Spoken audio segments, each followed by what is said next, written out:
Život kamionistu. Neviditeľná realita na kolesách.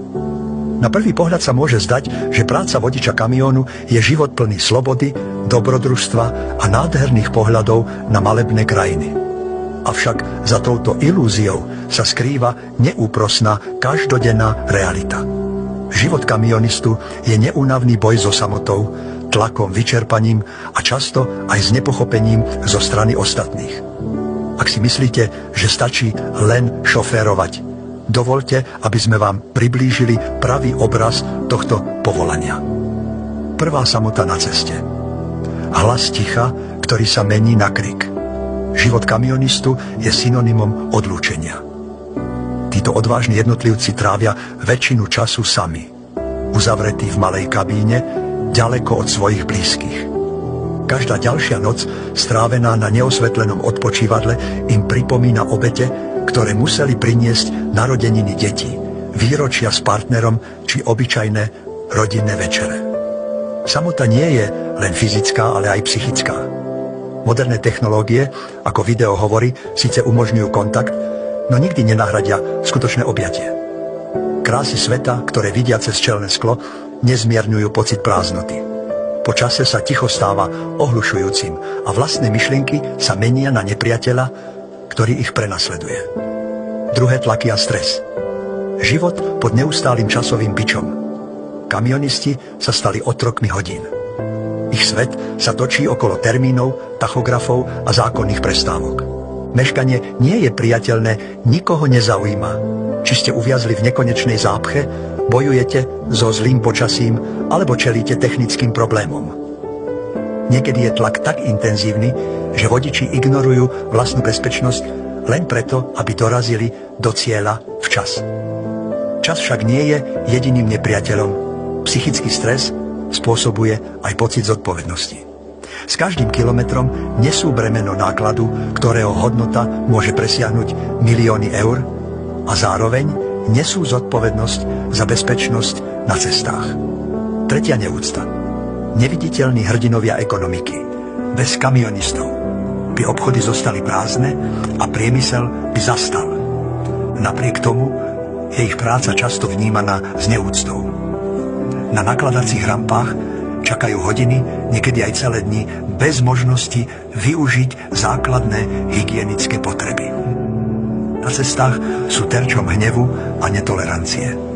Agresívni vodiči osobných aut si neuvedomujú, že zastaviť 40-tunový kolos vyžaduje zručnosti a skúsenosti. Štvrtá, zdravotné výzvy. Cena, ktorú platí telo aj myseľ, sedavý životný štýl, nedostatok pohybu a nekvalitná strava. Takto vyzerá denná rutina väčšiny kamionistov. Fast foody a polotovary sú často jedinou dostupnou možnosťou, pričom dlhé hodiny za volantom vedú k bolestiam chrbta, obezite a kardiovaskulárnym problémom. Spánok je ďalšou oblasťou, kde vodiči platia vysokú cenu. Kabína kamiónu sa stáva ich spálňou, no spánok je často prerušovaný hlukom parkovisk, strachom z krádeží či tlakom dodržiavať časový harmonogram. Psychické zdravie kamionistov tiež trpí. Depresie, úzkosť a pocity vyhorenia sú bežnými spoločníkmi. Niektorí siahajú po cigaretách, alkohole, aby zvládli náročné dni. Piaté nebezpečenstvo, ktoré nikdy nespí. Diaľková doprava patrí medzi najnebezpečnejšie povolania na svete. Každý deň prináša nové riziká, či už ide o mikrospánok, nepredvídateľné správanie ostatných vodičov alebo nehodu spôsobenú technickým zlyhaním. Nocovanie na odpočívadlách so sebou prináša ďalšie hrozby. Zlodeji, ktorí sa snažia ukradnúť náklad, alebo podvodníci, ktorí vyvolávajú nehody s cieľom získať odškodné. Kamionisti sú neustále v strehu, pretože nikdy nevedia, čo prinesie nasledujúca minúta. Šieste morálne dilemy. Boj medzi pravidlami a prežitím.